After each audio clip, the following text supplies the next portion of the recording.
Ce que Dieu doit à tout homme, c'est l'opportunité. Dieu ne doit rien à personne. Mais ce que Dieu doit à tout homme, c'est l'opportunité. Ce qu'il doit à tout homme, c'est l'opportunité. Ça veut dire que quand Dieu ouvre une porte, tu dois savoir comment l'exploiter et l'utiliser. Dieu peut te donner accès au grand. Il faut savoir comment exploiter ça. Dieu peut te donner accès à quelque chose. Il y a des gens, il a l'opportunité, mais il est distrait. Il a l'opportunité, c'est à ce moment-là que le mauvais caractère reprend surface. Non, écoutez, il y a des opportunités dans la vie qui ne viennent qu'une seule fois. Elles ne reviendront plus. Et il y a des gens, ils ont réussi parce qu'ils ont saisi leur seule fois d'opportunité. Mais il y en a d'autres, hein, ils sont distraits. Et il y a des gens, c'est pourquoi il y a des choses que vous devez laisser tomber. Écoutez-moi, on peut t'accepter simplement.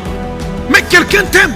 Et il veut t'aider. Mais il y en a d'autres qui doivent payer le prix. Maintenant, il y a des gens, quand ils obtiennent quelque chose facilement, ils ne veulent pas le prendre avec beaucoup de sérieux. Écoutez-moi très bien. Dieu ne vous donnera pas l'argent. Non, non. Dieu nous donne l'opportunité. Il y a des gens que vous allez rencontrer qui vous sortiront de la misère, qui vont vous sortir de la pauvreté, qui vont vous ouvrir des portes, qui vont vous aider à devenir stable, qui vont créer des opportunités d'argent, Dieu va les utiliser.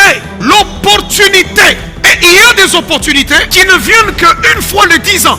Une fois les 10 ans. Mais ça ne va pas revenir l'année prochaine. Et il y a des opportunités qui ne viennent qu'une seule fois dans l'année. C'est pourquoi l'ange dit à Abraham, je viens, mais je reviendrai l'année prochaine. Et pourtant il pouvait lui dire, là maintenant Sarah va devenir enceinte. Non, il lui dit l'année prochaine, je vais encore revenir. Donc c'est à toi de reconnaître quand est-ce que Dieu passe. Et quand Dieu arrive vers nous, il prend la forme humaine. Il prend la forme humaine. Tu peux voir des humains, mais c'est Dieu qui est derrière eux. Alléluia.